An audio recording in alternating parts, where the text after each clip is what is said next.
장과 같이 기도드리겠습니다.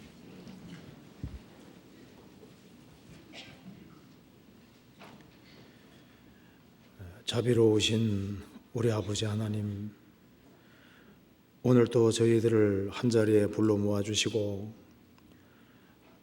하나님의 말씀을 배울 수 있게 해주신 것을 감사합니다. 이 시간 주 성령께서 우리 마음 가운데 두루 역사해 주시고 이 하나님의 말씀이 영혼 깊이 새겨질 수 있도록 도와주시옵소서. 역사의 마지막 시대를 살아가는 저희들 마음을 일깨워 주시고 저희들로 하여금 주님의 은혜와 사랑 가운데 살게 해 주옵소서. 그리고 주님께서 맡기신 일을 잘 감당할 수 있도록 도와주시고 우리의 사랑하는 가족들, 친척들, 이웃들에게 주의 귀한 복음을 더욱 담대히 증거할 수 있도록 도와주시옵소서. 주변에 이뤄져가는 영혼들이 너무나도 많이 있습니다. 주님께서 우리의 마음을 일깨워 주시고 주님 다시 오시기 전에 우리가 할 일을 최선 다해 할 수 있도록 도와주시옵소서. 교회가 계획한 모든 일에 주님이 앞서 행해 주시고 주의 역사와 능력을 나타내 주옵소서. 그리고 해외 선교하는 그 모든 손길에도 함께 해주시고 모든 선교사님들 그 마음을 붙잡아 주시고 가정마다 주님께서 지켜주시옵소서. 그리고 오늘 이 시간 주 성령께서 함께 해주시고 우리에게 필요한 말씀을 허락해 주옵소서. 주 예수 그리스도 이름으로 기도하옵나이다. 아멘. 성경 민수기 6장 찾으시겠습니다. 민수기 6장입니다.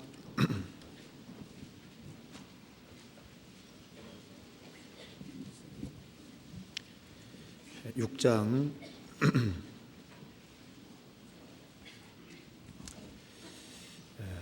6장 22절부터 제가 읽겠습니다. 6장 22절입니다. 여호와께서 모세에게 일러 가라사대 아론과 그 아들들에게 고하여 이르기를 너희는 이스라엘 자손을 위하여 이렇게 축복하여 이르되 여호와는 내게 복을 주시고 너를 지키시기를 원하며 여호와는 그 얼굴로 내게 비치사 은혜 베푸시기를 원하며 여호와는 그 얼굴을 내게로 향하여 드사 평강 주시기를 원하노라 할지니라 하라. 그들은 이같이 내 이름으로 이스라엘 자손에게 축복할지니 내가 그들에게 복을 주리라. 거기까지입니다. 제가 오늘 원래 다른 것을 좀 말씀드리려고 했는데 좀 세상이 뒤숭숭하다 보니까 아무래도 이게 그 민수기 6장을 좀 말씀을 꼭 드려야 되겠다는 그런 마음이 들어서 오늘 민수기 6장 22절부터 27절 말씀 이것을 같이 한번 생각을 해보겠습니다. 이 민수기 6장 여기에 이제 하나님께서 이스라엘 백성들이 축복을 받기를 원하셨습니다. 그래서 아론과 그 아들들이 제사장인데 그 이스라엘 백성들을 이렇게 축복하라 말씀하셨는데 이것은 하나님께서 이스라엘 백성들이 정말 받기를 원하는 축복이었던 겁니다. 그래서 이 민수기 6장에 나와 있는 이 축복은 하나님께서 우리 각 사람에게 주시고자 하시는 축복이라고 지금도 말할 수가 있는 겁니다. 그래서 하나님이 우리에게 주시는 축복들이라고 하는 제목으로 조금 생각을 해보려고 합니다. 복을 싫어하는 사람은 없을 겁니다. 여기 이제 이렇게 축복하라 하시면서 여기에 크게 세 가지를 말하고 있습니다. 24절에 여호와는 내게 복을 주시고 너를 지키시기를 원하며 여호와는 그 얼굴로 내게 비치사 은혜 베푸시기를 원하며 여호와는 그 얼굴을 내게로 향하여 드사 평강 주시기를 원하노라 할지니라 하라. 이렇게 이 내용이 성경이 옛날부터 있었기 때문에요. 그 AD 기원전 7세기경에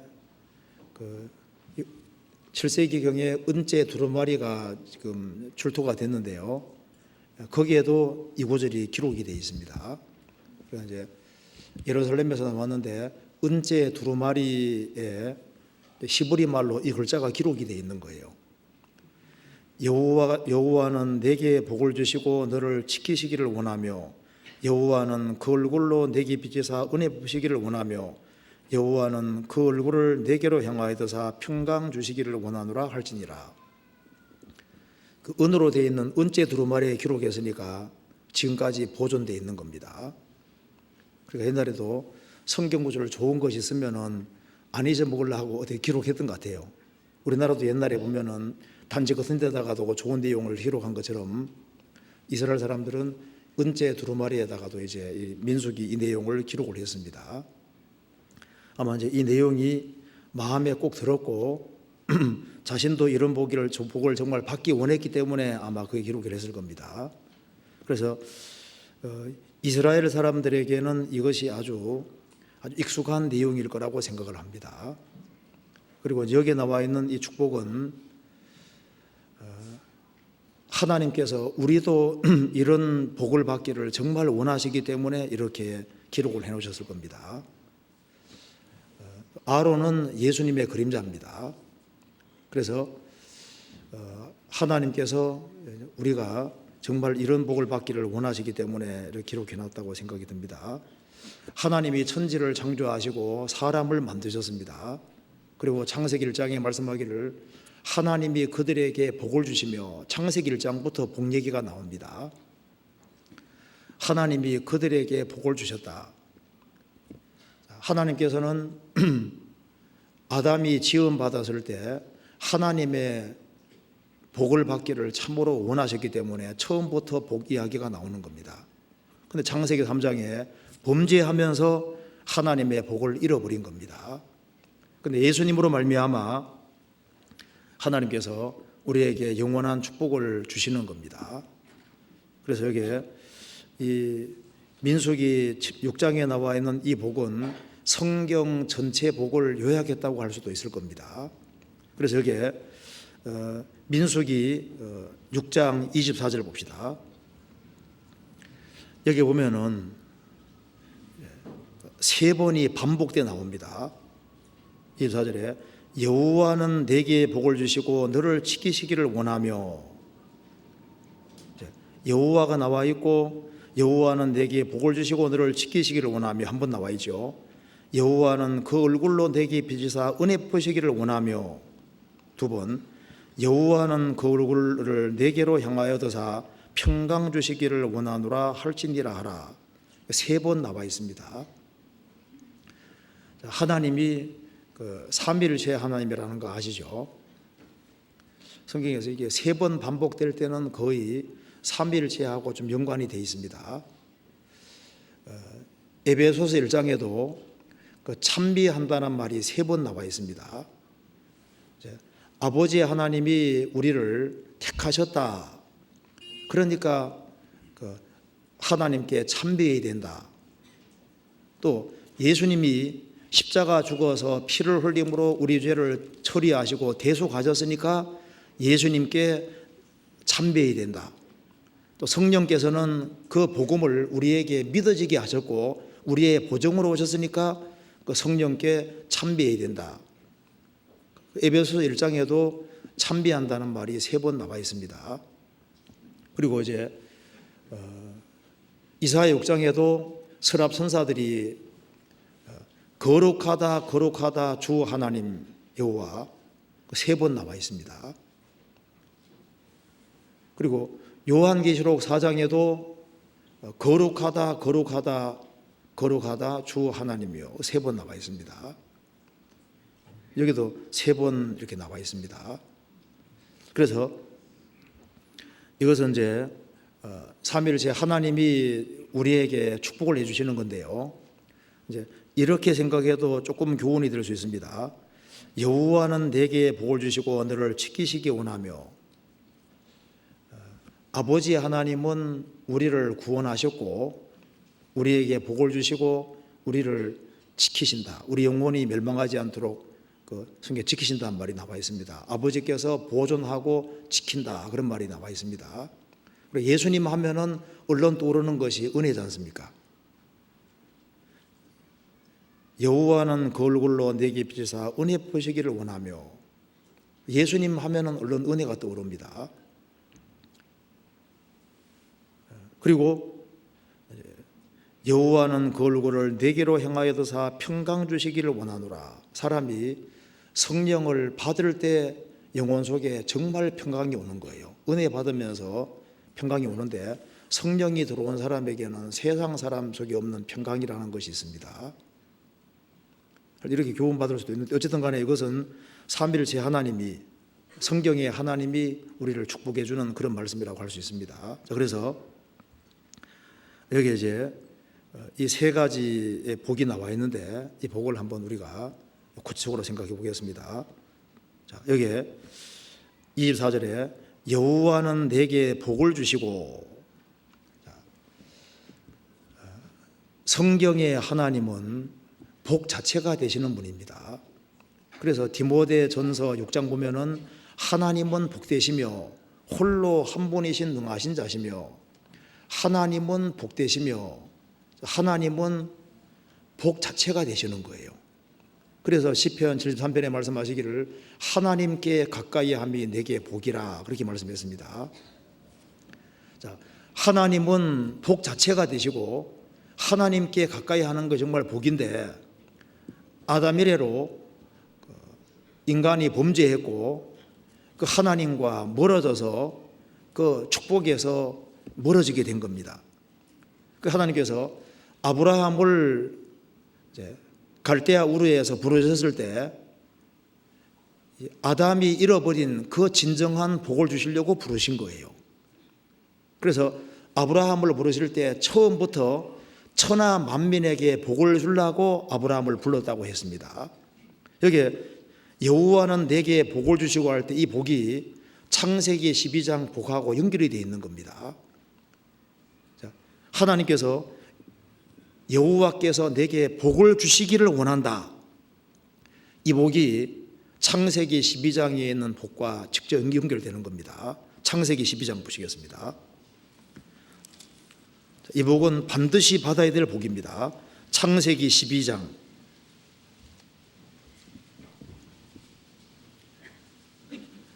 1절부터 3절까지 같이 읽어보겠습니다. 여호와께서 아브라함에게 이르시되 너는 너의 본토 친척 아비 집을 떠나 내가 내게 지시할 땅으로 가라. 내가 너로 큰 민족을 이루고 내게 복을 주어 내 이름을 창대케 하리니 너는 복의 근원이 될지라. 너를 축복하는 자에게는 내가 복을 내리고 너를 저주하는 자에게는 내가 저주하리니 땅의 모든 족속이 너를 인하여 복을 얻을 것이니라 하신지라. 아브라함 부르실 때 세 가지 약속하셨습니다. 너는 내가 지시하는 땅으로 가라. 그 땅이 가나안 땅입니다. 내가 너로 큰 민족을 만들어 주겠다. 그 민족이 이스라엘 민족입니다. 아브라함, 너는 복의 근원이 될 것이다. 그리고 땅의 모든 족속이 너를 인하여 복을 얻을 것이니라 하신지라. 즉 하나님이 아브라함을 부르실 때 아브라함만 복 주려고 부르신 것도 아니고 이스라엘 민족만 복 주려고 부르신 것도 아니고 처음부터 지구상의 모든 족속, 바벨탑으로 터진 지구상의 모든 민족에게 복을 주시려고 아브라함을 부르신 겁니다. 이 복에 대해서 성경이 해석을 이렇게 하고 있습니다. 갈라디아 3장 보시겠습니다. 갈라디아서 3장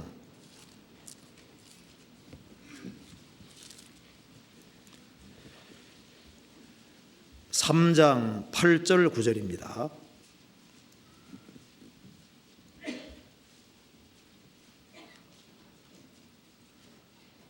또 하나님이 이방을 믿음으로 말미암아 의로 정하실 것을 성경이 미리 알고 먼저 아브라함에게 복음을 전하되 모든 이방이 너를 인하여 복을 받으리라 하였으니 그러므로 믿음으로 말미암는 자는 믿음 있는 아브라함과 함께 복을 받느니라. 하나님이 아브라함을 부르실 때 처음부터 천하 만민에게 복을 주시되 행위로 받는 복이 아니라 믿음으로 받는 복을 주시려고 아브라함 부르신 거다 그 말입니다. 그래서 하나님이 이방을 행위가 아닌 믿음으로 말미암아 의로 정하실 것을 성경이 미리 알고 먼저 아브라함에게 복음을 전하되 모든 이방이 너를 인하여 복을 받으리라 하였으니 이 복은 믿음으로 받는 복이다 그 말입니다. 구원의 복인 겁니다. 그러므로 믿음으로 말미암는 자는 믿음 있는 아브라함과 함께 복을 받느니라. 이건 행위로 받는 복이 아니라 믿음으로 받는 복입니다. 이 복은 예수 그리스도 안에 있는 신령한 복을 가르치고 있는 겁니다. 에베소서 1장 보시겠습니다. 에베소서 1장 3절 1장 3절 같이 읽어보겠습니다. 찬송하리로다 하나님 곧 우리 주 예수 그리스도의 아버지께서 그리스도 안에서 하늘에 속한 모든 신령한 복으로 우리에게 복 주시되 그리스도 안에서 하늘에 속한 모든 신령한 복으로 우리에게 복 주시되 이 복이 바로 창세기 12장에 말한 그 복입니다. 아브라함을 통해서 이스라엘이 구별되고 이스라엘을 통해서 예수님이 오시고 예수님이 완성하신 구원의 복음이 전 세계에 전파되므로 사람들이 그 복음을 믿음으로 받는 그 복을 말하는 거예요. 그런데 여기 앞에 그리스도 안에서 하늘에 속한 일부의 복이 아니라 모든 신령한 복으로 우리에게 복 주시되 모든 신령한 복이라고 하는 것은 여기 에베소서 읽어보면은 5절에 자기 아들들이 되게 하셨다. 하나님의 아들이 되는 복입니다. 7절에 같이 읽어보겠습니다. 우리가 그리스도 안에서 그의 은혜의 풍성함을 따라 그의 피로 말미암아 구속 곧 죄 사함을 받았으니 그 죄를 사함 받는 복입니다. 그리고 이 복은 또 13절에 그 안에서 너희도 진리의 말씀 곧 너희의 구원의 복음을 듣고 그 안에서 또한 믿어 약속의 성령으로 인치심을 받았으니 이는 우리의 기업의 보증이 되사 그 얻으신 것을 구속하시고 그의 영광을 찬미하게 하려 하심이라. 성령을 받는 복, 성령은 우리가 천국을 기업으로 받는 보증이기 때문에 천국을 상속받게 된 복, 그리고 그 얻으신 것, 주님 피로 값주고 사신 바 된 우리 영혼몸 가르치고 있습니다. 주님이 우리 피로, 주님께서 피로 우리를 값주고 사셨기 때문에 이제 주님이 재림하시면은 우리 몸까지도 부활시키는 거예요. 그래서 여기에 그리스도 안에서 하늘에 속한 모든 신령한 복으로 복 주신다. 이 복이 어떤 복일까요? 죄를 사함 받는 복,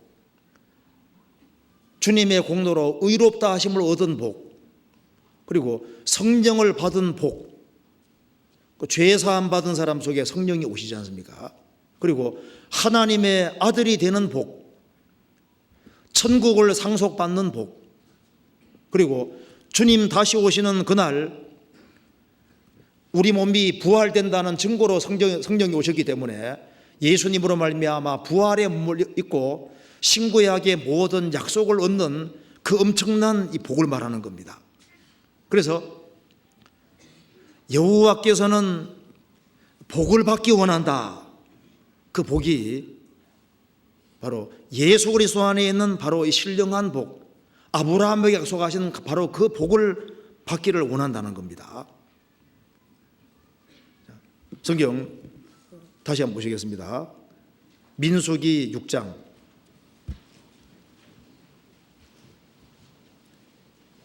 24절에 여호와는 내게 복을 주시고, 창세기 12장에 아브라함을 부르신 분이 여호와신데 여호와께서 가라사대 그러죠. 여호와께서 가라사대 하시고 아브라함 너를 통해서 모든 민족이 복받을 것이다. 이 복은 분명히 그리스도를 두고 하신 말씀이기 때문에 여호와는 내게 복 주시기 원한다. 너희들을 다 구원받는 복을 주시기 원한다. 그런 말인 겁니다. 구원부터 받아야 되는 거예요. 여호와는 내게 복을 주시고 너를 지키시기를 원하며. 구원을 받은 사람은 진짜 복덩어리인 겁니다. 그죠? 아브라함 너는 복의 근원이 될지니라. 아브라함이 복덩어리인 거예요. 복인 거예요. 그래서 예수 그리스도로 말미암아 복을 받은 사람들, 구원받은 사람도 사실 복덩어리인 겁니다. 그래서 구원받은 사람을 잘 대해야만 구원받을 수 있는 거예요. 그죠? 구원받은 사람 학대하고 미워하는 사람 복 없는 사람인 겁니다. 그렇잖아요. 그래서 사람들은 이 세상에서 복으로 있는 거예요.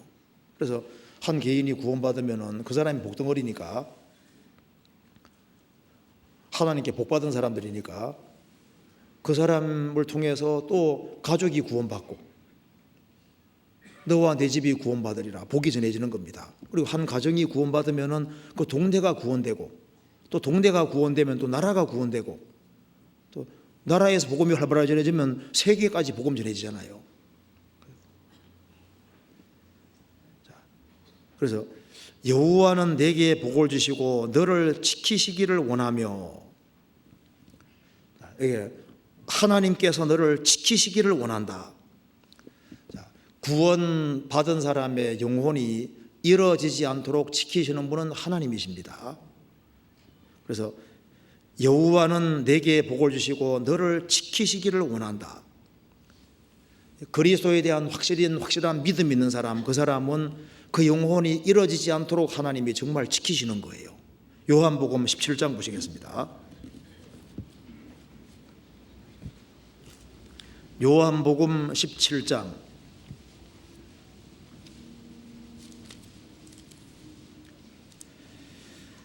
8절입니다.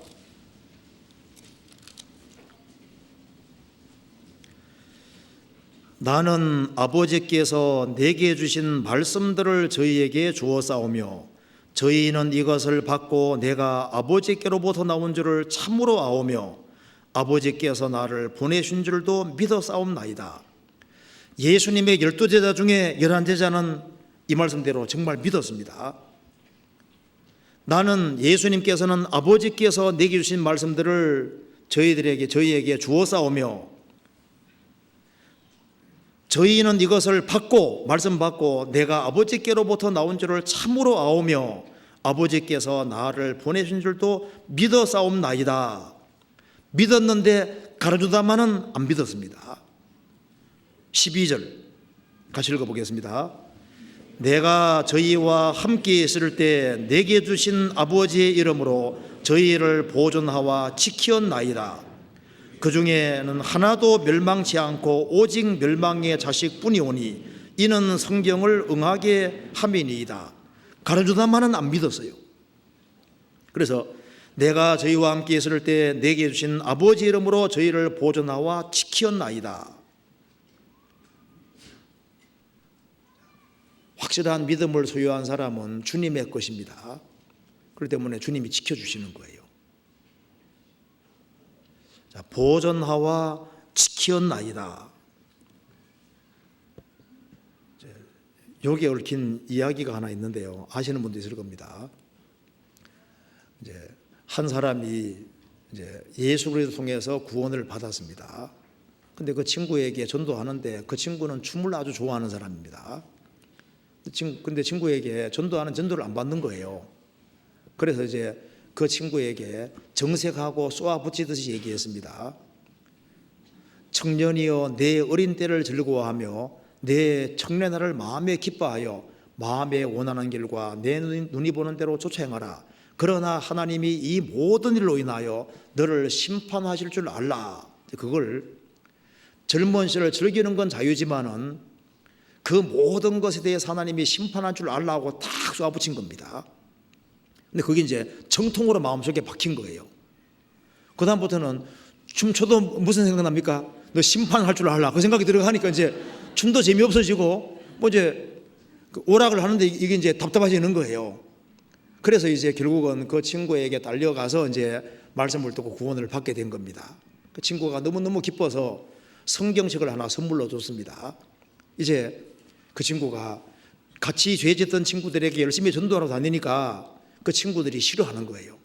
그래서 이제 그 전도하는 친구를 죽이기로 작정을 하고 긴 장총을 이제 하나 구해서 전도하러 오라 그러면 쫓아가니까 어석한 골목길로 유도한 겁니다. 그리고 이제 총을 팡 쐈는데요, 으악 하고 쓰러졌습니다. 친구가요. 전도받은 친구 으악 쓰러졌는데 한참 후에 일어난 거예요. 보니까 총을 맞긴 맞았는데 성경책이 총을 맞은 겁니다. 근데 보니까 창세기부터 말라기까지 구약을 다 뚫었어요. 마태복음, 마가복음, 누가복음까지 뚫고 요한복음도 뚫었는데 17장 12절 보존하와 지켰나이다, 여기에 딱 총알이 있는 거예요. 여기까지. 그래서 그 성경책을 아주 갑으로 보관했다 그러잖아요. 저도 책에서 봤는데 진짜 같이요. 그래서 이게 주님께서 구원받은 사람의 영혼은 지키십니다. 보존하와 지켰나이다. 구원받은 사람의 영혼은 하나님 손에 있는 거예요. 성경 요한복음 10장 보시겠습니다.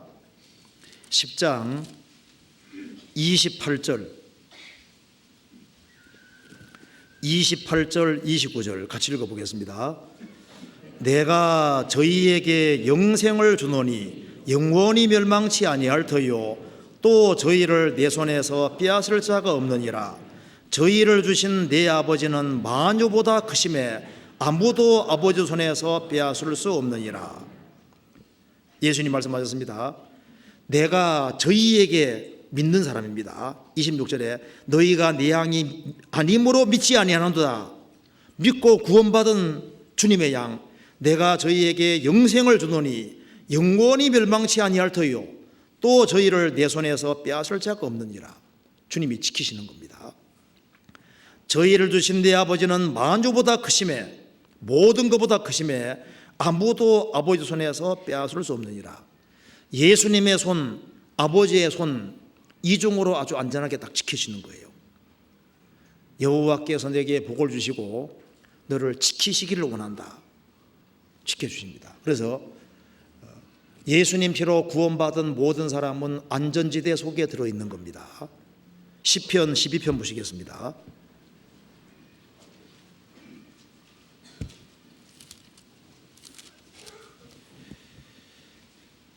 (12편) 5절입니다. 같이 읽어보겠습니다. 여호와의 말씀에 가련한 자의 눌림과 궁핍한 자의 탄식을 인하여 내가 이제 일어나 저를 그 원하는 안전지대에 두리라 하시도다. 사람은 안전지대를 원합니다. 이 세상에는 안전한 곳이 없어요. 오살자의 유일한 피할 곳은 도피성인 거예요. 거기에 들어가야만 안전하고 거기에 들어가야만 지킴을 받을 수 있는 겁니다. 노아 시대 때는 방주만 유일한 안전지대인 거예요. 그렇죠? 이 시대의 유일한 안전지대는 바로 예수 그리스도 아닌 겁니다. 예수 그리스도 안에 들어와 있는 사람은 안전지대에 들어와 있고 우리는 영원한 안전을 원하는 거예요. 그래서 주님 피로 구원함을 얻은 사람은 하나님께서 지키시는 겁니다. 그리고 이 세상에서도 하나님의 능력으로 보호하심을 입고 살고 있는 겁니다. 성경 베드로전서 1장입니다.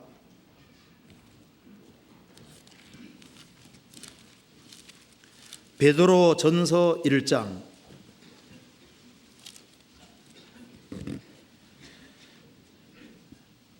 5절입니다. 너희가 말세에 나타내기로 예비하신 구원을 얻기 위하여 믿음으로 말미암아 하나님의 능력으로 보호하심을 입었나니 너희가 말세에 나타내기로 예비하신 구원, 주님이 재림하시면 몸까지 구원되는 겁니다. 말세에 나타내기로 예비하신 구원을 얻기 위하여 믿음으로 말미암아 하나님의 능력으로 보호하심을 입었다. 확실한 믿음을 소유한 사람은 주님께서 그 영혼을 지키시고, 이 세상에서도 많은 혼란과 역경과 어려움이 있지만 또 주님이 지켜주시는 거예요. 이 하나님은 영영이 우리 하나님이시니 우리를 죽을 때까지 인도하시리로다. 영혼을 하나님의 손에 의탁한 사람은 하나님께서 그 영혼을 지켜주시고, 그 사람의 시대는 주님 손 아래에 있는 겁니다. 성경 찾아보시겠습니다. 시편 31편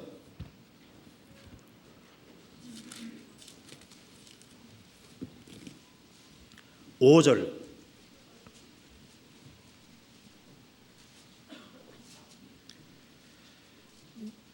31편 5절입니다. 내가 나의 영을 주의 손에 부탁하나이다. 진리의 하나님 여호와여 나를 구속하셨나이다.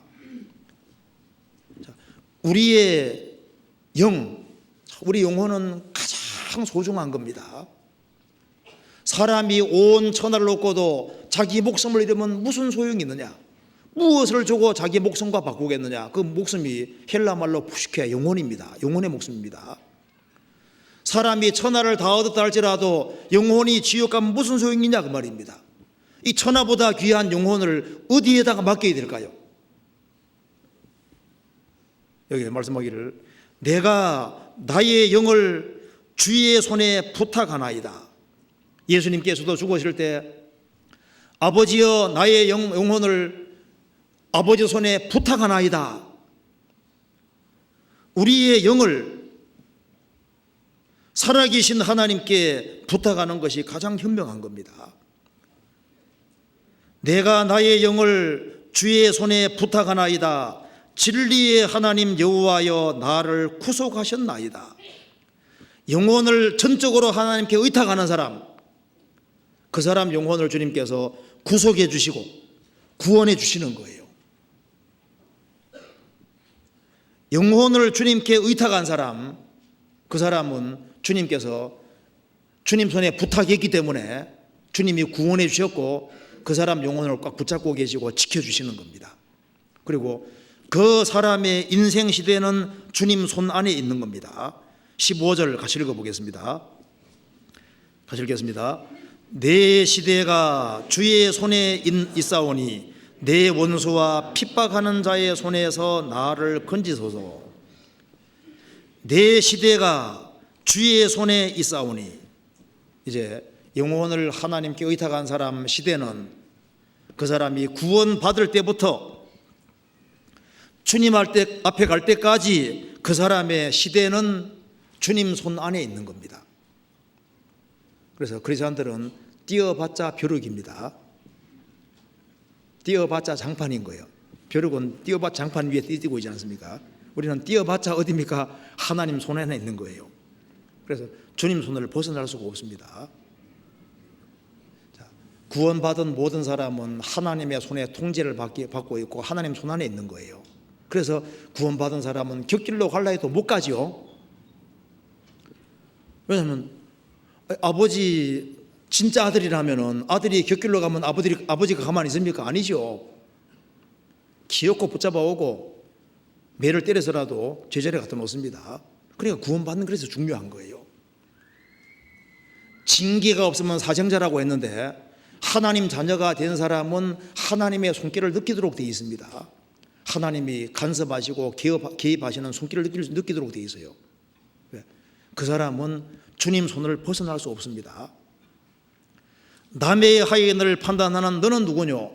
그 섰는 것이나 넘어지는 것이 제 주인에게 있음에 저가 세움을 받으리니 이는 저를 세우시는 권능이 주께 있음이니라. 그 사람이 정말 구원받은 사람이라면 하나님이 간섭하십니다. 구원받았다고 하는데 자기 멋대로 살아가는데 아무 일도 없다 그 말입니다. 그 사람이 구원받았겠습니까? 아니에요. 성경 말씀했습니다. 내 시대가 주의 손에 있습니다. 구원받은 사람의 시대는 주님 안에 있습니다. 그러면 주님 손 아래에 있다고 해서 크리스찬이 아무 어려움을 안 당하느냐? 어려움을 당합니다. 여기 다윗도 얼마나 그 어려움을 많이 당합니까? 하나님 손 안에 있지만은 손 안에 있으면서도 어려움은 많이 당합니다. 10절에 내 생명은 슬픔으로 보내며 나의 해는 탄식으로 보내며 내 기력이 나의 죄악으로 약하며 나의 뼈가 쇠하도 소이다. 내가 모든 대적으로 말미암아 욕을 당하고 내 이웃에게는 심히 당하니 내 친구가 놀라고 길에서 보는 자가 나를 피하였나이다. 나는 잊어버린 바됨이 사망한 자를 마음에 두지 아니함 같고 파기와 같으니이다. 14절 같이 읽겠습니다. 여호와여 그러하여도 나는 주께 의지하고 말하기를 주는 내 하나님이시라 하였나이다. 내가 비록 내 생명에 슬픔이 있고 나의 해는 탄식으로 보내고 오랫동안 탄식도 있고 아주 긴 기간 동안 탄식도 있고 대적도 생기고 욕도 당하고 사람들이 나를 완전히 잊어버리고 부서진 그릇같이 비참하게 돼 있다 할지라도 그래도 하나님은 나의 하나님이고 내가 이렇게 비참한 상태에서도 내 시대는 하나님의 손에 있습니다. 그때가 되면 하나님이 신원하시고 건져줄 것을 아는 거예요. 그래서 뒤에 보면 하나님이 건져주셨습니다. 22절 내가 경겁한 중에 말하기를 주의 목전에서 끊어졌다 하였사오나 내가 주께 부르짖을 때 주께서 나의 간구하는 소리를 들으셨나이다. 그가 어려움을 당한다 할지라도 하나님의 손안에 있는 겁니다. 어려움이 있다고 해서 안 지켜주는 게 아닙니다. 하나님이 그 사람이 감당할 범위 안에서 어려움을 주시지만 또 지켜주세요. 시편 17편에 말씀하신 대로 나를 눈동자같이 지키신다. 주님께서 구원받은 사람을 눈동자같이 지키시고 계십니다. 이 시편을 다윗이 기록했습니다. 하나님이 지켜주시는데 어려움은 있는 겁니다. 있을 수 있어요. 그렇지만 하나님께서 지켜주십니다. 자, 사울이 다윗을 얼마나 죽이려고 했습니까? 사울의 죽인 자는 천천히요 다윗의 죽인 자는 만만이다. 그 소리 듣고 난 다음에 이 사울이 정신이 확 돌아간 겁니다. 그러면 다윗이 왕 되는 것밖에 더 뭐가 남았겠냐? 그때부터 이제 다윗을 딱 주목해 보면서 다윗을 죽이려고 했습니다. 그렇죠? 그래서 처음에는 다윗을 이제 창으로 던져 죽이려고 했습니다. 다윗이 피했잖아요. 그 다음에는 단창으로 이제 긴 창 가지고 하니까 이게 속도가 늦을 거 아니에요. 그리고 이제 그 다음엔 단창 가지고 탁 던졌지만 또 피했습니다. 하나님께서 피하게 만들어 주신 겁니다. 그 다음에 사울은 다윗을 막 잡으러 다니는데 이제 다윗이 완전히 고뇌에 몰려서 꼼짝없이 잡혀가게 생겼을 때 블레셋이 쳐들어왔습니다. 그래서 잡히기 직전에 블레셋으로 왔다는 소리를 듣고서 그래서 포위망을 풀고 갔잖아요. 정말 다윗이 아슬아슬한 순간을 많이 지났는데요, 하나님이 그때마다 지켜주시고 도와주셨습니다. 여호와는 내게 복을 주시고 너를 지키시기 원한다. 우리 영혼만 지키시는 것이 아니라 우리 삶 가운데서도 하나님이 지켜주시는 것이 있습니다. 왜? 우리 시대는 주님 손안에 있는 거예요. 다윗이 말하기를 내 시대는 주의 손에 있습니다. 그 다윗이 고뇌에 완전히 몰릴 때도 하나님께서는 위에서부터 초자연적으로 도와주셨던 겁니다. 고뇌에 몰릴 때도 주님이 넓은 길로 인도해 주셨던 겁니다. 시편 18편 보시겠습니다.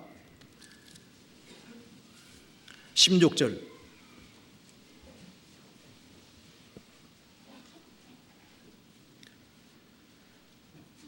저가 위에서 보내사 나를 취하시며 많은 물에서 나를 건져내셨도다. 19절 같이 읽겠습니다. 또 나를 넓은 곳으로 인도하시고 나를 기뻐하심으로 구원하셨도다.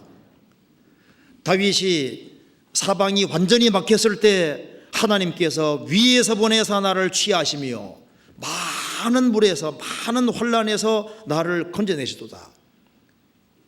꼼짝없이 당하는 상황인데 하나님께서 건져주시는 겁니다. 다윗을 지켜주셨습니다. 코너에 완전히 몰렸는데 막다른 골목인데 하나님께서 넓은 곳으로 인도하시고 나를 기뻐하심으로 구원하셨다. 자, 욥 같은 경우도 마찬가지입니다. 욥이 하나님을 잘 섬기니까 마귀가 시기 질투했습니다. 하나님 말씀하셨습니다. 내 종 욥을 유해 봤느냐? 그같이 순전한 사람은 없다. 그 마귀가 말합니다. 아이고 하나님 좋아 섬기는 줄 아시? 아닙니다. 하나님이 만사를 잘 되고 복되게 해주니까 그렇게 하시는 거예요. 하나님 재산을 몽땅 치면 욕하고 죽을 겁니다. 하나님 말씀했습니다. 쳐보라 그랬죠. 목숨은 건드리지 말라고, 몸은 건드리지 말라고 했습니다. 욥의 전 재산 날아가고 10명의 자녀가 죽었습니다. 그래도 하나님을 욕하지 않았습니다. 주신 자도 하나님이시오 취하신 자도 하나님이시라고 하면서 하나님께 찬송을 드렸습니다. 그러니까 이제 또 하나님하고 마귀가 만나잖아요. 봐라, 너가 그렇게 나를 격동해도 봐라, 욥은 하나님 잘 섬기지 않느냐 하니까 마귀가 말했습니다. 아이고 하나님, 가죽으로 가죽 바꾸는데 몸보다 더 중요한 게 어디 있겠습니까? 몸치면은 그냥 정령대면에 욕하고 죽을 겁니다. 목숨은 건드리지 마 했죠. 몸 전체를 병들게 했습니다. 머리부터 발끝까지. 욥의 아내는 욥의 꼴을 보니까 너무너무 속상하잖아요. 그래도 당신이 순전함을 지키느뇨? 하나님 욕하고 죽어라. 악담까지 했습니다. 그래서 욥은 끝까지 믿음을 지킵니다.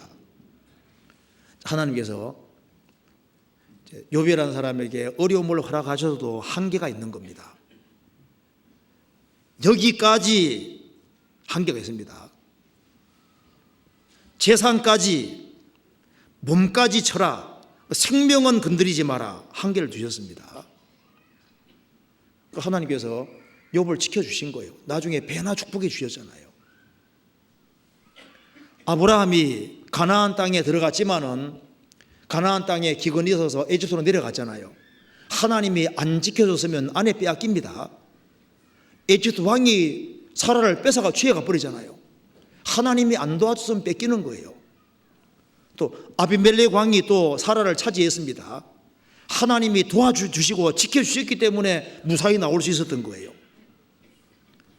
야곱이 아버지 어머니를 떠나서 브엘세바 광야를 통과해서 하란까지 가는데 하나님이 지켜주셨던 겁니다. 그리고 그가 20년 동안 처가살이 하면서 많은 고생했는데 하나님께서 야곱의 것이 이루어지지 않도록 지켜주셨잖아요. 지켜주셔요. 여호와는 너를 지키시기를 원한다. 요셉이 에집트에 내려가서 곤란고림을 많이 당했습니다. 그런데 하나님께서 하나님 의지하기 때문에 끝까지 지켜주신 거예요. 자, 바울 사도가 하나님의 부르심을 받고 난 이후에 얼마나 많은 고난을 받았습니까?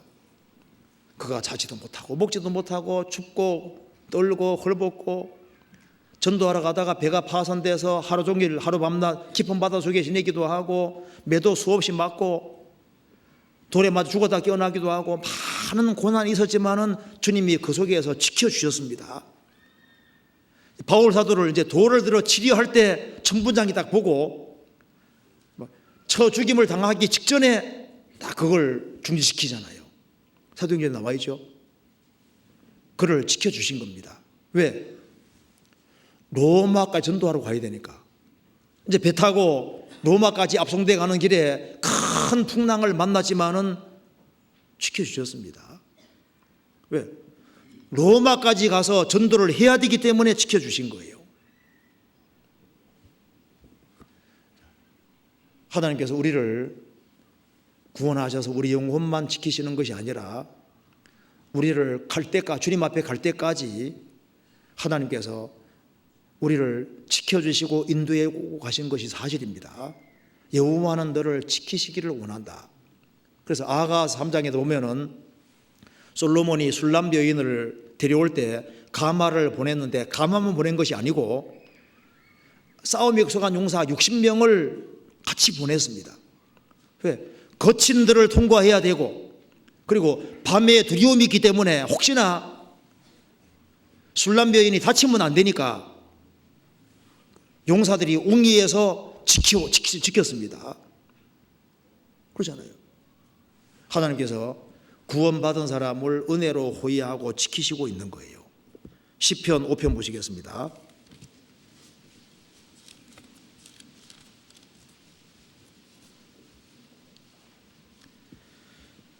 11절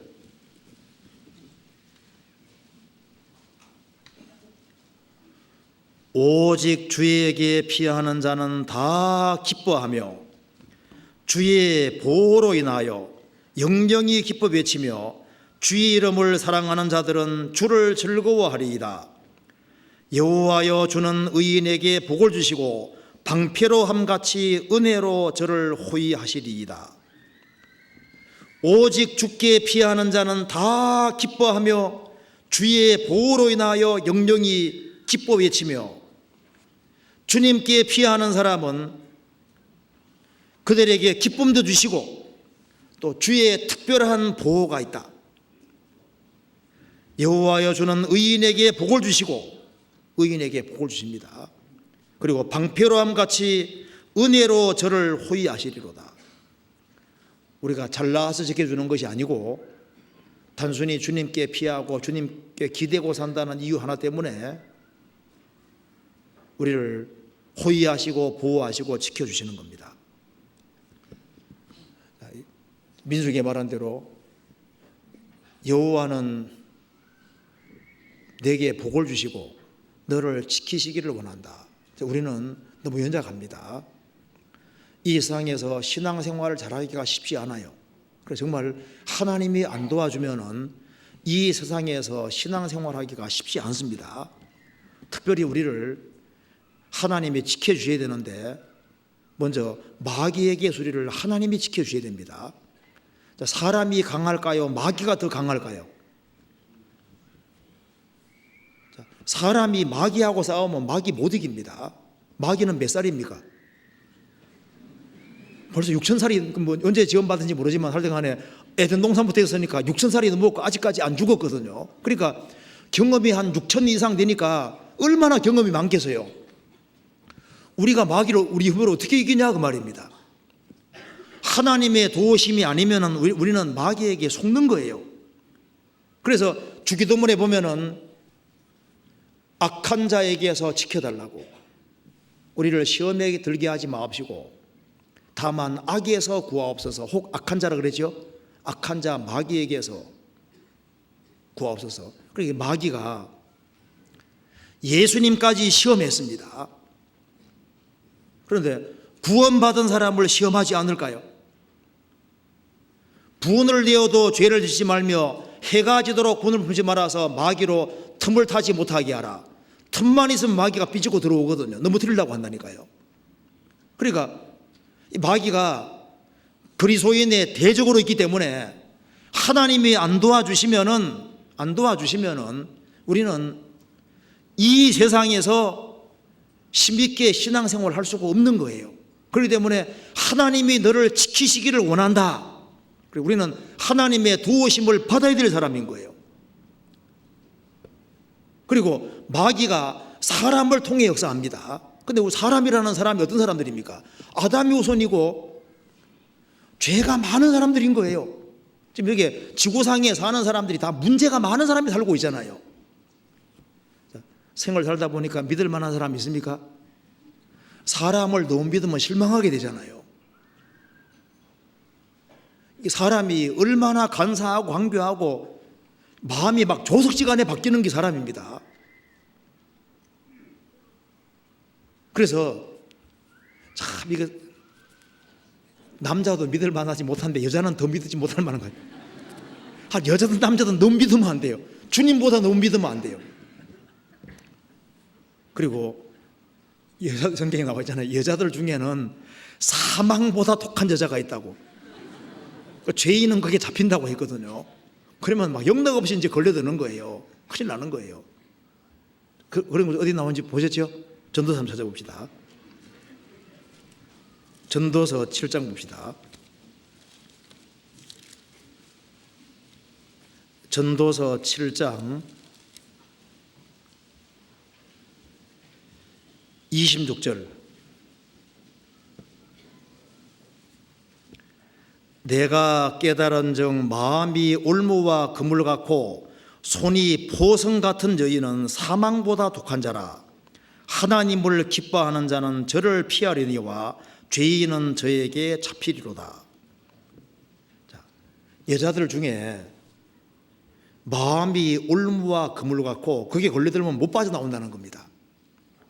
손이 보성 같은 밧줄 같은 여인이 있는데 사망보다 독한 자라. 하나님을 기뻐하는 자는 저를 피하려니와 죄인은 저에게 잡히리로다. 참 들릴라도 참 대단하죠. 삼손을 딱 이렇게 꼼짝 못하게 만들었잖아요. 이세벨 정말 독한 여자입니다. 분봉왕 헤롯의 그 아내 헤로디아, 원래 빌립의 아내인데 헤롯이 뺏었잖아요. 그 헤롯의 아내 헤로디아와 그 딸 살로메, 아주 이게 보통 여자들이 아닙니다. 그래서 그것 때문에 세례요한 목을 베게 되잖아요. 여기 마귀가 참 무섭지 않습니까? 마귀가 정말 배후에 있습니다. 마귀가 없으면 신앙생활을 하는데 훨씬 수월할 텐데 마귀가 배후에 있는 거예요. 자, 그래서 악한 자에게서 악에서 구하옵소서. 악한 자 마귀가 있습니다. 마귀가 사람을 통해 역사합니다. 그렇잖아요. 그렇기 때문에 예수님이 죽으시겠다고 하니까 베드로가 뭐라 했습니까? 주여 그리하지 마옵소서. 그 일이 결코 예수님에게 미치지 않을 겁니다. 예수님이 사탄아 물러가라 그랬잖아요. 가장 가까운 베드로 통해서 마귀가 들어왔던 겁니다. 그래서 우리가 사람하고 같이 관계를 맺어야 되는 건 맞지만은 하나님보다 더 의지해서는 안 되는 거예요.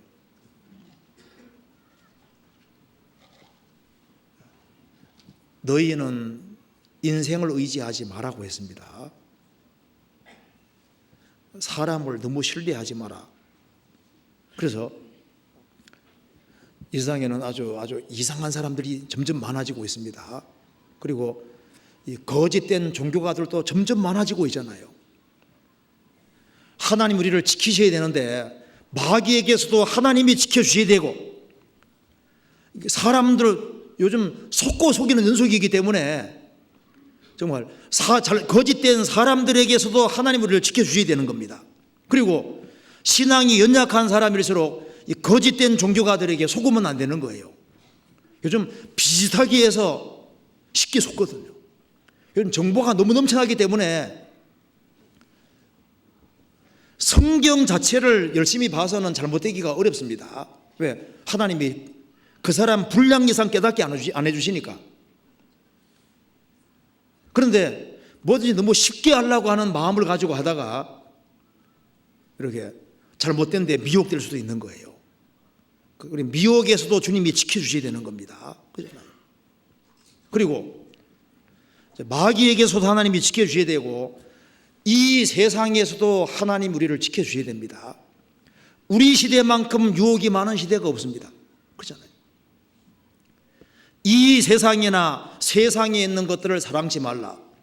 누구든지 이 세상을 사랑하면 아버지 사랑이 그 속에 있지 아니하니 이는 세상에 있는 모든 것이 육신의 정욕과 안목의 정욕과 이생의 사랑이니 다 아버지께로 차온 것이 아니요 세상으로 차온 것이니라. 우리 시대만큼 육신의 정욕, 안목의 정욕, 이생의 사랑으로 유혹하는 그런 시대가 없었어요. 그렇잖아요. 우리 시대만큼 물건이 그렇게 많이 넘쳐나는 시대가 없고 우리 시대만큼 우리 눈을 유혹하고 우리를 유혹하는 그런 것이 없어요. 자, 그런데 예수님이 물 위를 걸으셨는데 베드로도 물 위에 걸었습니다. 주님 바라볼 때 물 위에 걸었습니다. 그런데 바람 보니까 빠져들어갔잖아요. 그런데 주님이 즉시 건져주셨습니다. 그리스도인들은 세상에 속한 자가 아니라는 것을 그것으로 보여주고 있는 겁니다. 예수님은 세상에 사셨지만 세상 사람이 아니었습니다. 베드로도 예수님 물 위를 걸으신 거예요. 그리스도인들도 세상에 살지만 세상에 속한 사람이 아닙니다. 그리스도인들은 세상에 빠지면 반드시 주님께 도움을 구하게 되어 있는 거예요. 이 세상에 완전히 빠져서 세상에 뒹굴고 살면 그 사람에게 생명이 있다는 증거가 무엇이겠습니까? 그리스도인들은 세상에 살지만 세상에 속한 자가 아닙니다. 세상에서 빠질 수 있지만은 즉시 주님의 도움을 구하고 나오게 되어 있는 거예요. 그래도 세상에서 바르게 살기 위해서는 하나님의 도우심을 반드시 받아야 되는 겁니다. 이 세상에서 지켜주시기를 기도해야 되고 정말 주님이 지켜주셔야 되는 거예요. 성경을 찾아보시겠습니다. 요한복음 17장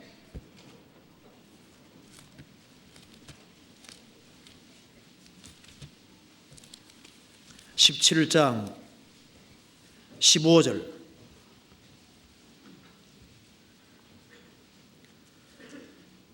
내가 비옵는 것은 저희를 세상에서 데려가시기를 위함이 아니요 오직 악에 빠지지 않게 보존하시기를 위함이니이다. 내가 세상에 속하지 아니함 같이 저희도 세상에 속하지 아니하였습나이다. 모든 거듭난 그리스도인들은 예수님이 세상에 속하지 아니한 것처럼 세상에 살지만 세상에 속한 자가 아닙니다. 그렇기 때문에 세상과 하나가 될 수가 없게 되어 있는 거예요. 세상에 살지만 세상 사람과 절대 섞일 수가 없는 생명이 있는 겁니다. 그래서 내가 비옵는 것은 저희를 세상에서 데려가시기 위함이 아니요 오직 악에 빠지지 않게 보존하시기를 위함이니이다. 그래서 우리가 지금까지 신앙생활하는 것도 하나님이 지켜주셨기 때문에 신앙생활하고 있는 거예요.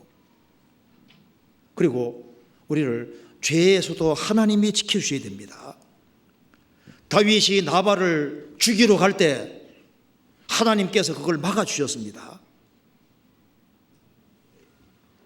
요셉이 보디발 아내가 유혹할 때 그걸 이기고 동침하지 않았을 때 하나님이 요셉에게 힘을 주셨으니까 요셉이 지킬 수 있었죠. 그렇잖아요. 그가 경건하게 살기를 원했기 때문에 하나님이 그에게 그 유혹을 이길 수 있는 힘도 주신 거예요.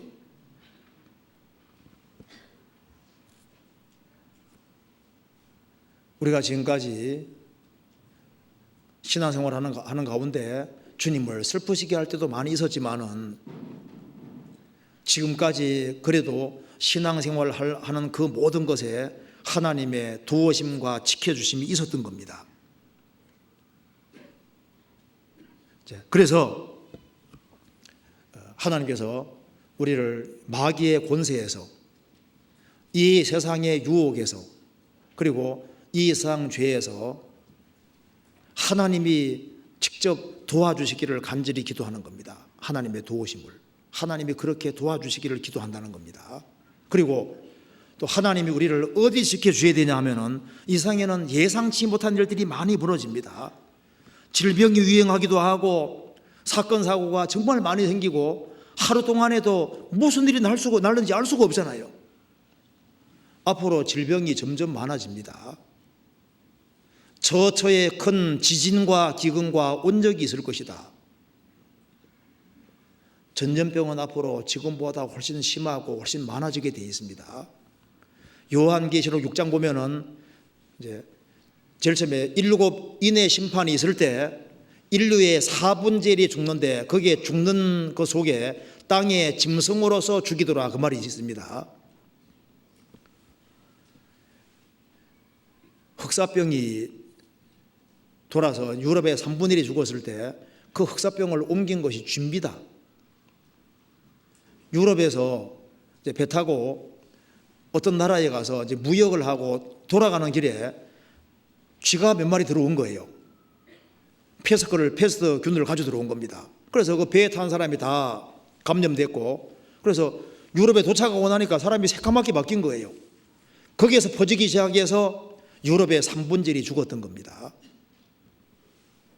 그 에이즈도 녹색 원숭이 통해서 왔다 그러잖아요. 이번에 그 질병도 낙타,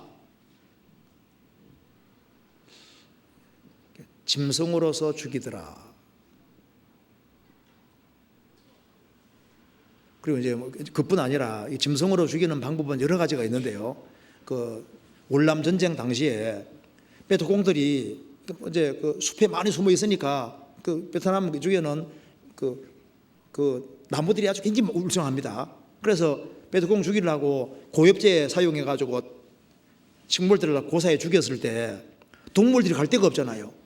그 동물들이 민가 습격을 많이 해서 엄청난 피해를 주기도 했습니다. 어쨌든 여러 가지 방법으로 동물로 이제 죽인다고 되어 있는데요. 요한계시록 16장에는 표받은 사람 모든 사람에게 헌대가 난다 그랬고, 그리고 계시록 16장 보면은 적그리스도의 나라가 어두워지면서 사람들이 아파서 자기 혀를 깨물고 아픈 것과 종기로 인해서 하늘의 하나님을 회방하고 회개치 않는다. 그러니까 적그리스도가 전 세계를 통치하게 되는데 전 세계 사람들이 아픈 것과 종기로 인하여 앞으로 환란 속에 들어가면 엄청난 것들이 있도록 되어 있습니다. 그런데 하나님께서 이렇게 말씀해 주셨습니다. 시편 91편 보시겠습니다. 91편 1절.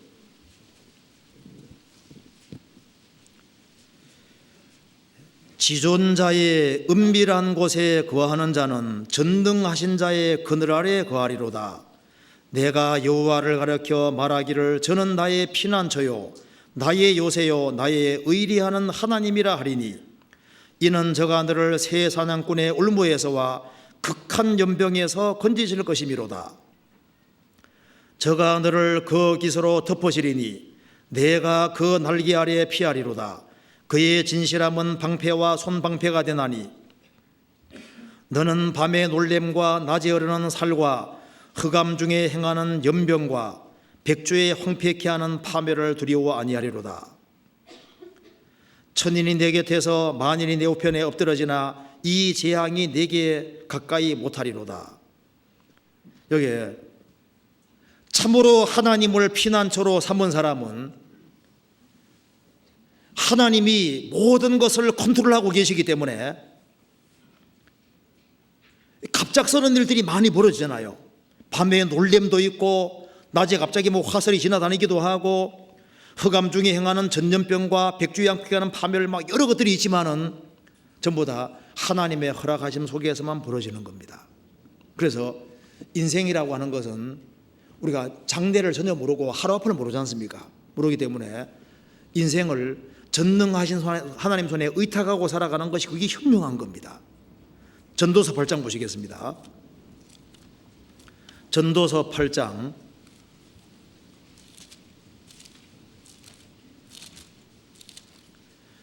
5절에서부터 8절까지 같이 한번 읽어보겠습니다. 물은 명령을 지키는 자는 화를 모르리라. 지혜자의 마음은 시기와 판단을 분별하나니, 물은 무슨 일이든지 시기와 판단이 있으므로 사람에게 임하는 화가 심함이니라. 사람이 장래일을 알지 못하나니 장래일을 가르칠 자가 누구이랴. 생기를 주장하여 생기로 머무르게 할 사람도 없고 죽는 날을 주장할 자도 없고 전쟁할 때 모면할 자도 없으며 악이 행악자를 건져낼 수도 없느니라. 사람은 장래일을 모르는 상태에서 일정한 시기에 판단을 해야 될 문제가 있는 겁니다. 그런데 장래를 하나님께 의탁하는 사람은 하나님은 미래를 아시니까 그 사람을 요리조리 인도해 줄 수 있는데, 인생을 자기 주관과 방법대로 사는 사람은 자기가 판단 잘하면 오래 살 수도 있지만은 자기 판단 잘못하면 언제든지 죽을 수 있는 거예요. 대구 지하철을 참선할 때 항상 전철로 출근하는 사람이다 봅시다. 그런데 오늘은 그냥 버스 한번 타보자 하면 살았잖아요. 항상 버스로 출근하던 사람이 아이고 오늘은 그냥 전차 타고 가야지. 그거 딱 걸려들면 죽게 되잖아요. 삼봉백화점 무너질 때도 6시경 무너졌는데 6시 되기 좀 직전에 아이고 그냥 빨리 집에 가야 되겠다 하면 살잖아요. 이제 슬슬 토핑하러 가볼까 해가지고 들어가면 죽잖아요. 그러니까 장리를 전혀 모르는 상태에서 자기 스스로 자기 판단에 의지하는 사람은 오래 살 수도 있습니다. 그래서 성경 말씀하기를 악인 중에 장수하는 악인도 있다고 그러잖아요. 그런데 구원받지 아니한 모든 사람은 언제든지 죽을 수 있는 세상에 살고 있는 거예요. 쌍둥이 빌딩 무너질 때 그 사람들이 죄가 많아 죽었냐? 아닙니다. 하필이면 거기 있었던 거예요. 거기 있지 않고 그냥 며칠 전에 출장 가면 살잖아요. 그러니까 장리를 모르는 상태에서 판단해야 될 문제가 있는데 명령을 지키는 자는 화를 모르리라. 하나님께 기대고 살아가는 사람은 하나님께서 그 사람 인생길을 인도해 주시는 거예요. 우리는 하나님의 도우심 속에 생을 살아야 되는 겁니다. 질병뿐 아니라 세상은 무슨 일이든지 벌어지는 세상인 거예요. 그래서 천지를 지으신 하나님의 도우심이 있어야 되는 겁니다. 시편 121편 보시겠습니다.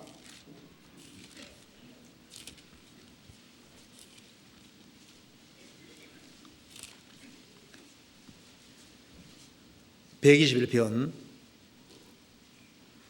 내가 산을 향하여 눈을 들리라. 나의 도움이 어디서 올꼬? 나의 도움이 천지를 지으신 여호와에게로서로다. 여호와께서 너로 실족지 않게 하시며 너를 지키시는 자가 졸지 아니하시리로다. 이스라엘을 지키시는 자는 졸지도 아니하고 주무시지도 아니하시리로다. 여호와는 너를 지키시는 자라. 여호와께서 내 우편에서 내 그늘이 되시리니. 7절 8절 같이 읽겠습니다. 여호와께서 너를 지켜 모든 환난을 명쾌하시며 또 내 영혼을 지키시리로다. 여호와께서 너의 출입을 지금부터 영원까지 지키시리로다. 출입이 뭡니까? 집 나갈 때, 돌아올 때. 그러니까 하나님의 도우심 속에. 그래서 하나님의 도우심을 받으면은 가장 위험한 곳도 가장 안전한 곳입니다.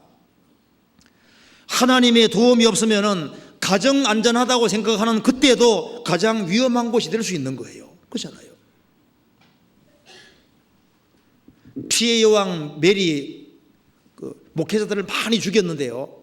그때 한 목사님이 이제 막 도망가는데 쫓아옵니다. 메리 여왕 군대가 쫓아오는데 어떤 이제 너무 급해서 어떤 구멍 속에 쑥 들어갔거든요. 그 건물 속에 쑥 들어갔는데 그때 거미가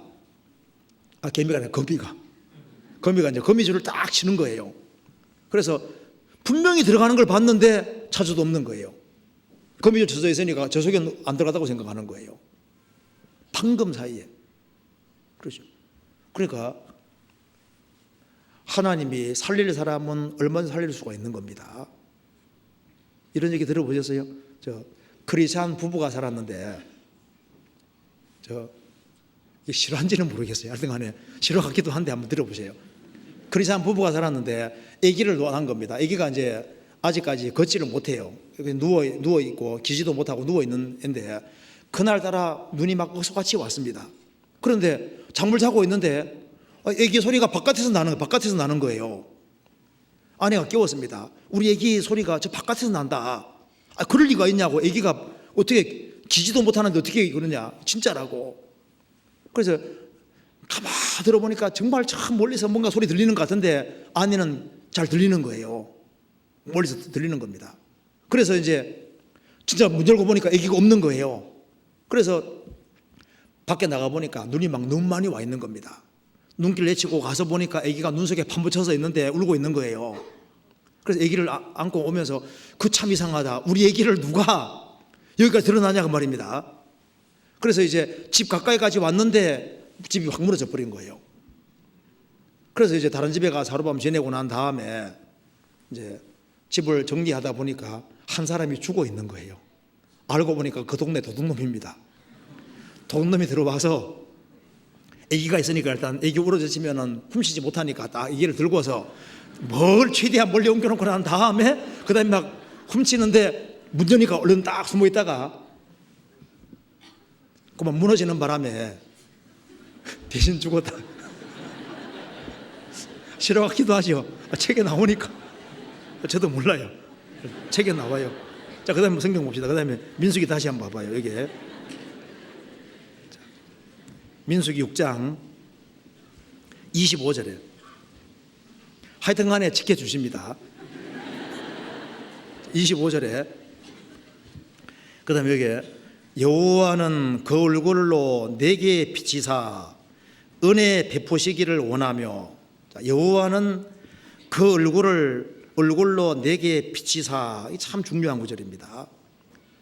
하나님을 끝까지 등지면은 하나님께서 얼굴을 감춘다는 말씀이 성경에 나와 있죠.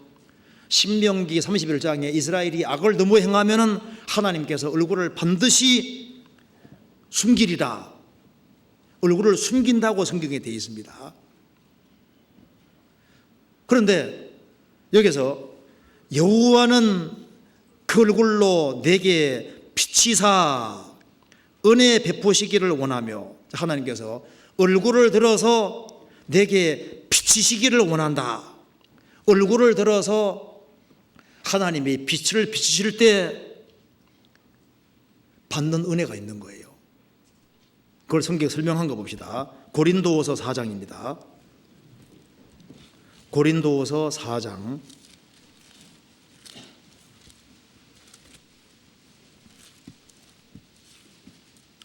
고린도후서 4장 3절 4절입니다. 만일 우리의 복음이 가리웠으면 망하는 자들에게 가리운 것이라. 그 중에 이 세상 신이 믿지 아니하는 자들의 마음을 혼미케 하여 그리스도의 영광에 복음의 광채가 비치지 못하게 하매니 그리스도는 하나님의 형상이니라. 복음 전해질 때 마귀가 방해하는 겁니다. 전파 방해 공작이 있는 것처럼 마귀가 복음 깨닫지 못하게 하는 거예요. 6절 같이 읽겠습니다. 어두운 데서 빛이 비치리라 하시던 그 하나님께서 예수 그리스도의 얼굴에 있는 하나님의 영광을 하는 빛을 우리 마음에 비추셨느니라.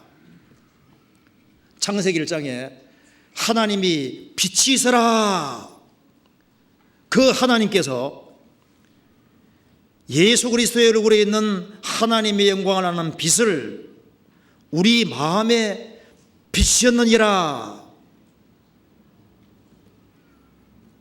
하나님이 얼굴을 드사 내게 비추시기 원한다. 그래서 은혜 보시기 원한다. 하나님이 얼굴을 들어 비추실 때 그 사람 영혼 속에 구원이 이루어지는 겁니다. 그래서 내 영혼에 햇빛 비치니 그 영광 찬란, 그 노래 있죠. 내 영혼에 햇빛 비치니, 구원받을 때 영혼에 빛이 딱 들어오는 거예요. 들어와서 영혼이 환하게 밝아지는 겁니다. 그렇잖아요.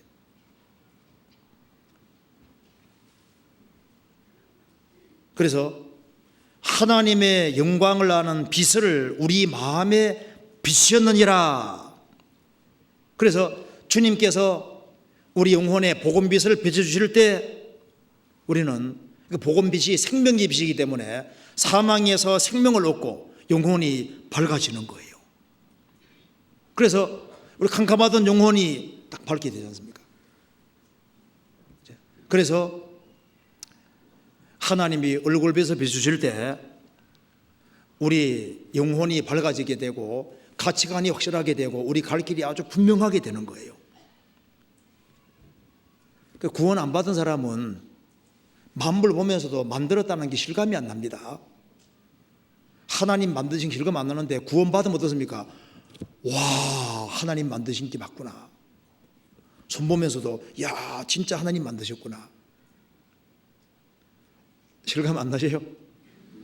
이것만 봐도 실감 나죠? 왜?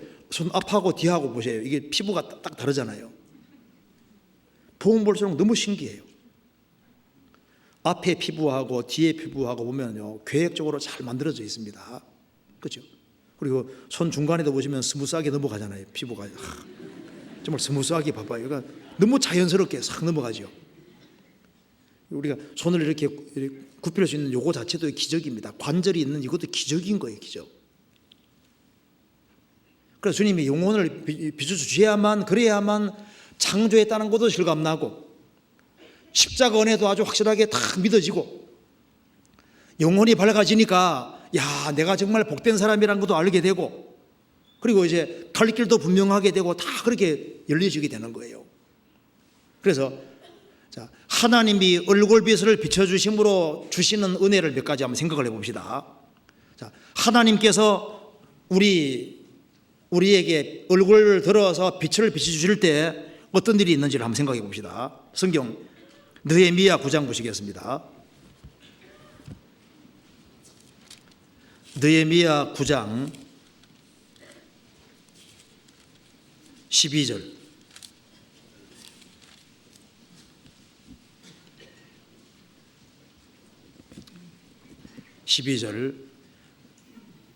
낮에는 구름 기둥으로 인도하시고 밤에는 불 기둥으로 그 행하기를 비치어 사오며 하나님께서 길을 비치어 주셨다. 19절.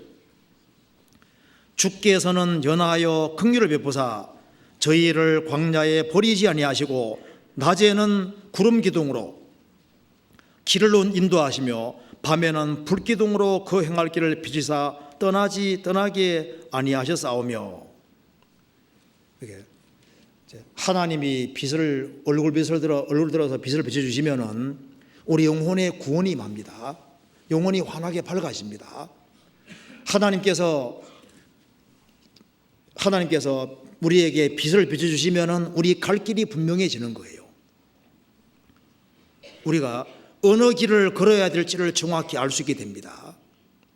우리가 가야 될 길을 안다는 것이 이게 참 축복인 거예요.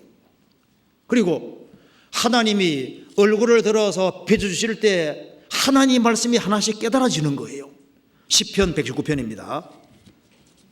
시편 119편 130절.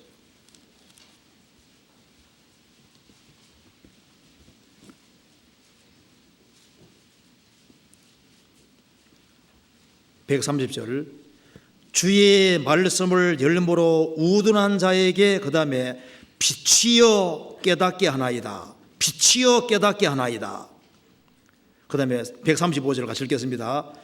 주의 얼굴로 주의 종에게 비치시고 주의 율례로 나를 가르치소서. 하나님이 얼굴을 들어서 복음의 빛을 비춰주실 때 우리 영혼 속에 구원이 임했고 하나님이 빛을 비춰주실 때 우리 갈 길이 분명해지고 하나님이 얼굴을 들어서 비춰주실 때 주의 말씀이 정확히 깨달아지는 거예요. 그래서 구원받고 나면 찬송이 그 말이구나, 하나님 말씀 들으면서도 그게 그 말이구나 깨달아지잖아요. 그리고 하나님이 얼굴 들어 비춰주실 때 영혼 속에 참된 기쁨이라는 게 있게 되는 겁니다. 시편 4편 보시겠습니다.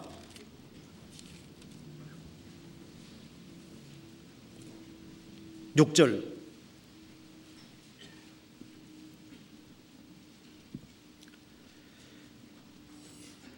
여러 사람의 말이 우리에게 선을 보일 자 누구뇨 하오니 여호와여 주의 얼굴을 들어 우리에게 비치소서. 7절 같이 읽겠습니다.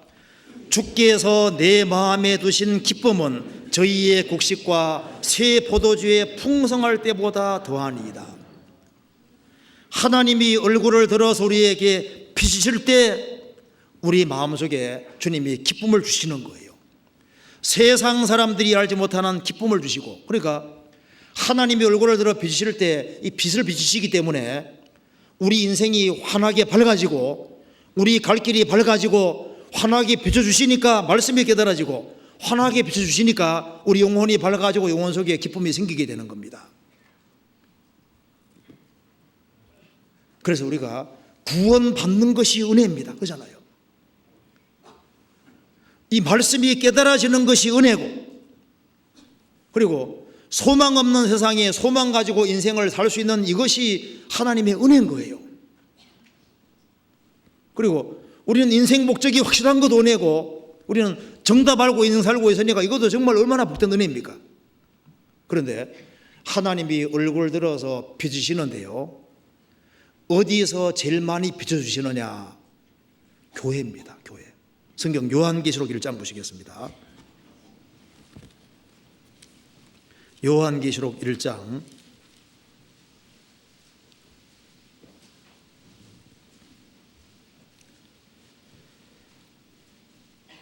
13절.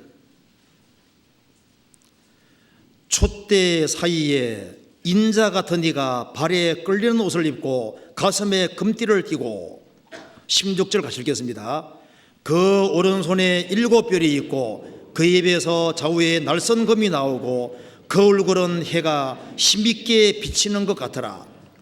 7 금촛대 사이에 주님이 역사하시는 교회의 중심에, 사이에 중심에 인자 같은 이가 예수님이 계시다. 그리고 그분을 보니까 그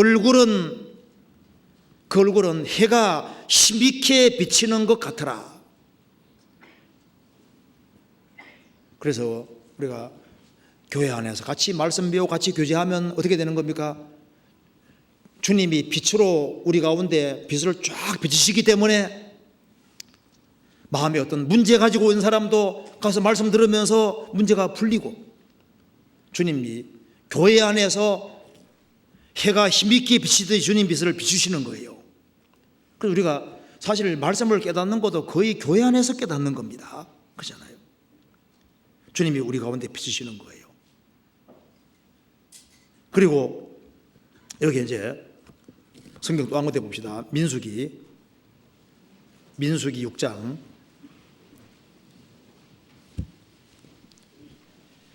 25절. 여호와는 그 얼굴로 내게 비치사 은혜 베푸시기를 원하며,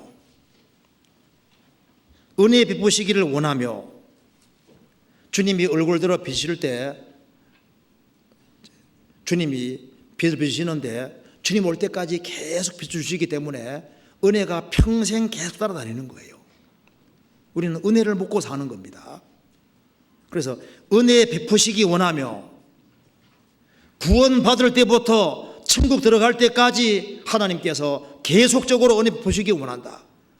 주님이 얼굴 들어서 비치시는 한 해는 계속해서 은혜가 임합니다. 그래서 우리가 할 일은 주님 얼굴을 자꾸 찾는 거예요. 주님 가까이 하는 겁니다. 그리고 여호와는 그 얼굴을 내게로 향하여 드사 평강 주시기를 원하노라 할지니라 하라.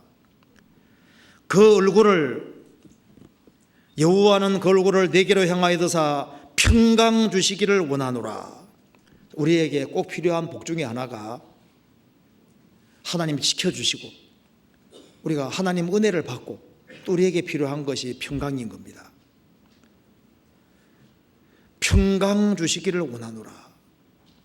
은혜를 받아서도 항상 평강한 건 아니지 않습니까? 평강의 근원은 하나님이십니다. 그래서 데살로니가전서 5장 보면은 하나님을 평강의 하나님이라고 했습니다. 평강은 하나님이 가지고 계시는 거예요. 그래서 내 하나님 말씀에 악인에게는 평강이 없다 하셨느니라. 악인에게는 평강이 없습니다. 근데 의인이 될 때, 구원받을 때 이제 비로소 영혼 속에 평강이 들어오게 됩니다. 그래서 예수님이 죽으시고 부활하신 이후에 너희에게 평강이 있을지어다. 평강이 있을지어다. 손과 발을 보이시면서 평강이 있을지어다. 우리가 하나님 은혜를 받을 때 평강이 오게 되는 거예요. 그래서 죄를 사함받을 때 성령이 들어오시고 성령 들어오실 때 은혜가 깨달아지면서 영혼에 평강이 정말 임하게 되는 겁니다. 그렇잖아요. 구원받을 때 평강이 정말 있는 거예요. 그래서 그 얼굴을 내게로 향하여서 평강 주시기를 원하노라. 자, 우리 신앙생활 속에서도 구원받을 때 평강이 임했는데 구원받고 난 이후에 항상 평강이 있으면 좋은데 항상 평강하면 좋은데 꼭 그런 게 아니잖아요. 왜? 크리스찬으로 생을 산다는 것 자체가 쉬운 것이 아닙니다. 캄캄한 날이 많으니 캄캄한 날이 많아요. 근심되는 일도 계속 벌어집니다. 그렇기 때문에 우리는 주님 오시는 그날까지 하나님의 평강이 계속적으로 필요한 사람인 거예요. 마가복음 4장에 예수님과 같이 배 타고 이제 갈릴리 호수를 건너가는데 예수님과 함께 가지만 풍파가 생기고 파도가 막 높이 일어서 막 위태위태했잖아요. 제 아들은 두려웠습니다. 어려움에 줄을 때 평강이 날아가려고 하는 거예요. 예수님 말씀하셨습니다. 어찌하여 믿음이 없느냐? 평강 주시기 원하노라. 우리가 믿음을 키워야 됩니다. 믿음이 자꾸 커지면은 어려움이 있을지라도 마음속에 평강이 있을 수 있는 거예요.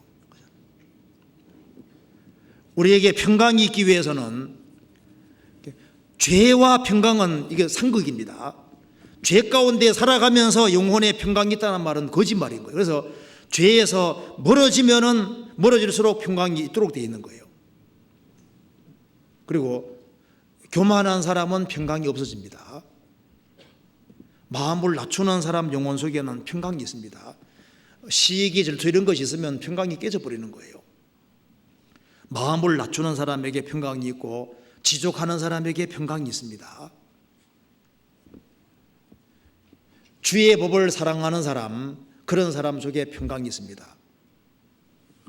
그래서 하나님의 말씀을 즐거워하는 사람, 주의 법을 사랑하는 자에게는 큰 평강이 있으니 저희에게 장애물이 없으리이다. 하나님 말씀을 사랑하는 사람에게는 큰 평강이 있다. 하나님께 기도하고 하나님 말씀에 순종하는 사람, 그런 사람에게 진짜 평강이 있도록 되어 있습니다. 그런데 여기서 이제 잘 보면은 평강 주시기를 원하노라 이렇게 말씀했지 않습니까? 그런데 이 평강에 대해서 우리가 잠깐만 더 생각해 보면요, 이 진정한 평강, 이 평강을 이 성경 속에 보면은 그 평강을 가진 사람들이 많이 있습니다. 진짜 평강을 가진 사람들이 많이 있어요. 그래서 그 중에 몇 가지 예를 들어보면은 요셉 같은 사람 있잖아요. 요셉이 17살에 에집트에 팔려가서 감옥에 들어갔습니다. 팔려가서 고생하다가 보디발 아내 미움받아서 애굽에서 감옥 속에 들어갔는데 그 요셉이라는 사람 영혼 속에 평강이 있었을까요, 없었을까요? 상상해 봅시다. 그는 하나님이 얼굴을 향하사 평강 주시기를 원하노라. 그 사람에게 분명히 평강이 있습니다. 있었을 거예요. 그리고 하나님이 형통하게 도와줬다고 되어 있죠. 그리고 다윗이라는 사람은 압살롬이 왕위를 찬탈해서 맨발로 도망가는 신세가 되었습니다. 이제 다윗 시대가 끝났다고 했는데 시편 3편 4편에 보면은 다윗은 왕위가 찬탈당했고 맨발로 도망가는 신세가 됐고 모든 사람들은 다 다윗 시대 끝났다 할 때 다윗은 하나님께 기도하면서 평안히 누워 잤다고 했습니다. 그 사람 속에 뭐가 있습니까? 평강이 있는 거예요. 큰 환란 속에서, 그러니까 재산이 다 날아가고 왕위가 찬탈당하고 완전히 빈들터리 신세가 된 거잖아요. 그런 속에서도 어떻게 평안히 누워 잘 수 있냐 그 말입니다. 그는 하나님이 주신 평강이 있었던 거예요. 시편 3편에 보시겠습니다.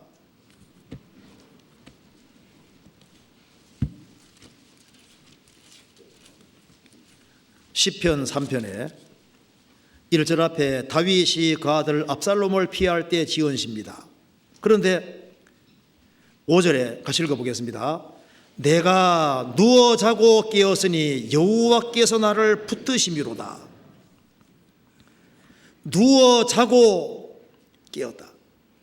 그 다음에 4편도 똑같은 내용입니다. 8절에 내가 평안히 눕고 자기도 하리니 나를 안전히 거하시는 이는 오직 여호와시라. 여호와시니이다. 압살롬 피해서 이런 비참한 상황 속에 있을 때도 평안히 눕고 자기도 할 것이다. 그 다윗 마음속에 그 평강을 누가 주셨냐 그 말입니다. 하나님이 주신 거예요. 사도행전 12장 보면은 이제 전도하다가 야고보가 먼저 목 잘라 죽습니다. 그리고 베드로 사도는 이제 곧 죽게 되는 거예요. 그런데 잠을 콜 잤습니다. 그렇죠? 그 평강이거든요. 그래서 얼마나 깊이 잠들었는지 천사가 막 들어 깨웠잖아요. 쳐가지고 옆구리 쳐서 깨웠습니다. 잠이 잘 안 들었으면요 금방 깨울 수 있는데 잘 안 일어나니까 막 쳐서 깨웠다고 되잖아요. 그러니까 이제 주님 앞에 가는구나 하고 정말 마음이 편한 것 봐요. 평상시에 편안한 것은요, 그건 뭐 누구든지 가능한 얘기인데, 질병 속에서도 죽음 앞에서도 평안한 그 평강, 그 평강을 하나님이 주시기 원하신다. 바울과 실라가 전도하다가 매를 많이 맞았습니다. 감옥에 들어갔습니다. 거기에서도 찬송하는 거 봐요. 그 속에서도 기쁨이라는 게 있습니다. 역사 속에서 순교한 사람들의 글을 읽어보면은 그 사람들을 정말 죽음 앞에서도 얼마나 당당하게 영혼의 평강이 있는 겁니다. 메리 여왕 당시에 로저스라는 사람이 그 틴데이를 주님 품으로 인도한 사람인데, 로저스가 죽어가는 것을 프랑스 대사가 보고 글을 적고 있습니다. 로저스는 결혼식에 나아가듯이 죽음에 당당히 나아갔다. 화형당할 때 그거 보고 놀랐다 그 말입니다. 죽음 앞에 그렇게 씩씩하게 나가는 걸 보고 세상에 저럴 수가 있을까? 하나님께서 구원받은 사람에게 평강 주시기 원한다. 사실 그리스도인 마음속에는 평강이 있습니다. 그래서요, 그리스도인들도 막상 죽음 앞에 딱 서면은요, 영혼의 평안하잖아요. 참 아쉽긴 하지만은 주님 만난다고 하는 것을 알고 평안이 있습니다. 죽음 앞에서도 평안할 수 있는 평안, 그것을 구원받은 우리에게 주님이 주신 거예요. 그러니까 여기 민수기 다시 한번 보시겠습니다. 민수기 6장에 이 복은, 그러니까 이제 하나님 주시는 진정한 복과 은혜와 평안, 이것은 어디 시작된 겁니까? 복음을 확실히 깨달은 사람에게 되는 거예요. 깨달은 사람에게. 그리고 우리가 얼마 후에는 진짜 복으로 충만한 세계 속에 들어가고 은혜와 사랑이 충만한 세계, 그리고 평강이 충만한 평강의 세계, 그 세계 속에 우리가 들어가게 되는 겁니다. 그렇잖아요. 주님 오시는 그날 들어가게 됩니다. 그래서 우리는 뭘 사모해야 되냐 하면은 이 주님이 주고자 하는 이 복을 사모해야 되는 거예요. 그래서 하나님, 내 인생을 주님이 구원해 주셨으니까 내게 복의 복을 더해 주시고 내 인생을 지켜 주십시오. 그리고 하나님의 얼굴을 내게 비치사 내가 하나님의 은혜 속에 살도록 도와주시고, 내가 어떤 환난과 역경과 어려움이 있다 할지라도 하나님 내게 평강을 주십시오. 왜냐하면 우리는 세상 모든 사람들에게 주님의 복을 전하기 위해 있는 겁니다. 그리고 여기에 특별히 평강 주시기 원하노라, 이것이 어디 필요한 기도냐 하면은 교회입니다. 교회가 평안해야 되는 거예요. 그래서 성경이 말씀하기를 예루살렘의 평안을 구하라. 예루살렘의 평안을 구하는 사람은 형통할 것이다. 교회가 잘 되기를 정말 바라는 사람, 그 사람은 잘 될 것이다. 교회가 잘 되면은 우리 가정이 잘 될 수가 있습니다. 교회가 잘 되면은 내 친구가 잘 될 수가 있는 거예요. 교회가 잘 되면은 내 자녀가 잘 될 수 있습니다. 교회가 튼튼해지면은 훨씬 더 많은 사람들이 짧은 시간 내에 구원받을 수 있습니다. 그래서 하나님께서 얼굴을 드사 교회에도 정말 평강 주시기를 원하노라 할지니라. 교회가 잘 될 때 모든 것이 잘 되게 되어 있습니다. 그리고 우리는 왜 사느냐? 우리는 주님께 복받은 사람이기 때문에 복을 다른 사람에게 전하기 위해 사는 사람들인 겁니다. 그리고 여기에 마지막으로 이걸 보시면은 이게 강도가 점점 세지고 있습니다. 여호와는 내게 복을 주시고 이렇게 되죠. 그 다음 구절은 여호와는 그 얼굴로 내게 비치사 그렇게 되죠. 얼굴빛으로 비치는 거예요. 그 다음에는 여호와는 얼굴을 내게로 향하여 드사, 주님이 얼굴을 향하여 드사. 빛을 비춰주는 건 좀 멀리 있을 수 있잖아요. 얼굴을 향하여 드사, 더 가까이 오신 겁니다. 나중에 주님 앞에 서면은 얼굴을 대면에 진짜 보게 되는 거예요. 그래서 처음에는 주님의 복을 경험했습니다. 그리고 주님이 내게 빛을 비추는 것을 경험하고, 그리고 주님께서 얼굴을 내게 향하여 드사 주님이 진짜 내 가까이 계시다는 걸 더 깨닫게 도와주십니다. 그래서 언제 특별히 큰 어려움이 있을 때 주님께서 구원받은 사람에게 평강을 주시는 거예요. 주님이 가까이 계신 것을 깨닫게 도와주시는 겁니다.